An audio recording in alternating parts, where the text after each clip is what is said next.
Hello and welcome, Sandy Lee here, bringing you the Bushflower Essences. And today we have Green Spider Orchid.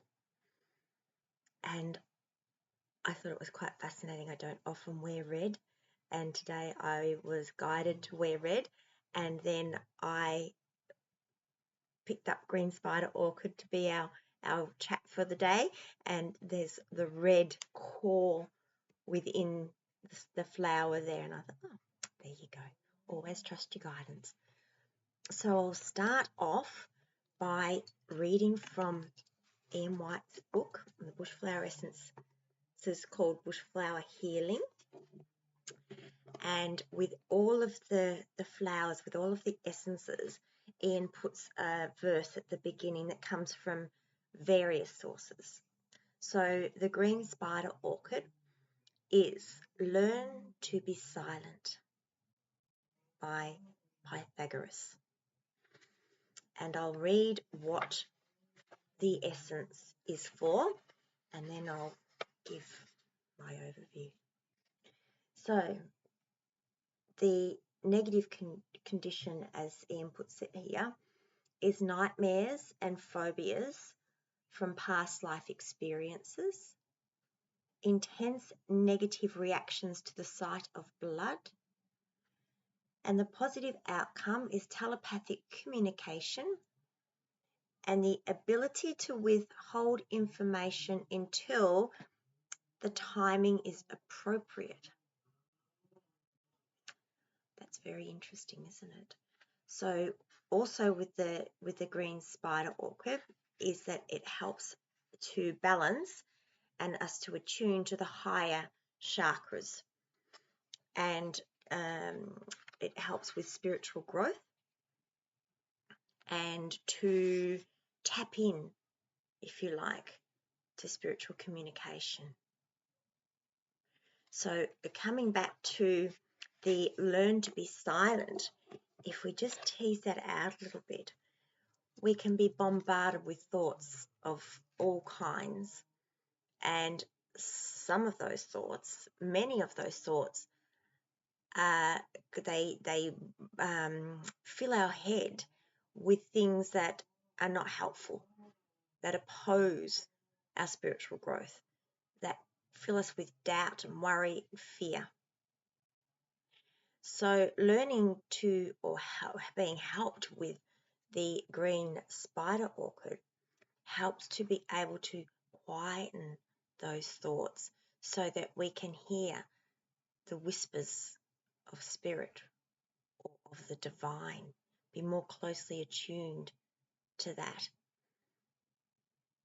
Because the thoughts are distracting and taking us away from that center, from that core, which is interesting that this is the core of that telepathic capacity to be able to tune in and know and hear and feel the messages, the guidance that's coming in from the divine. And it looks very human-like, with legs and arms and a torso and the head, and there's some little antennas there that also, so there's what we call the doctrine of signatures, that plants have the signature, God's signature, if you like, that suggests what the plant might be for, or the flower might be for. So those antennas is that telepathic communication. And Ian says in the book that he felt guided to, as he does with all the flowers, but he got exact location and guidance to be able to get to finding this beautiful essence. And he felt that was through that telepathic understanding and awareness of being tuned in to be able to receive that, to be able to follow forth and act on it, bringing us this divine remedy.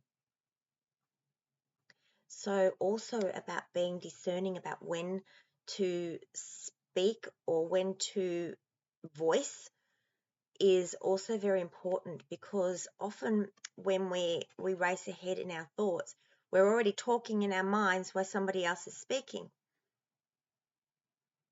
And so we're not fully embracing what they're saying. We're not feeling the message, the underlying message that's coming from what's being delivered,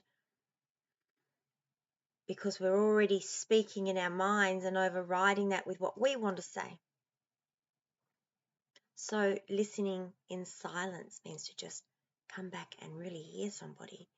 Also, it's when we have a project or we're in development of something and we talk about it, it diffuses the energy.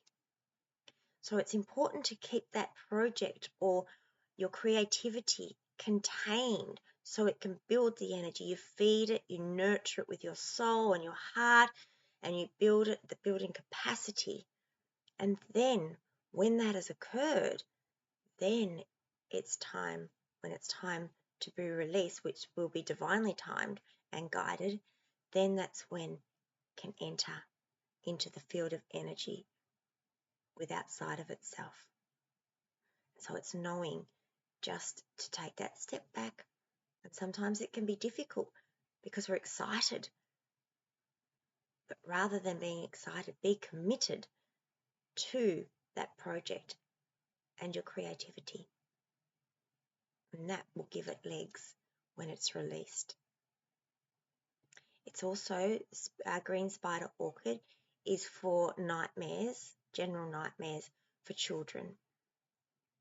When they're having nightmares and there's no reason or there's nothing that they really can pinpoint, or anyone's nightmares, that can often relate to trauma that's occurred either in this life or perhaps in a past life.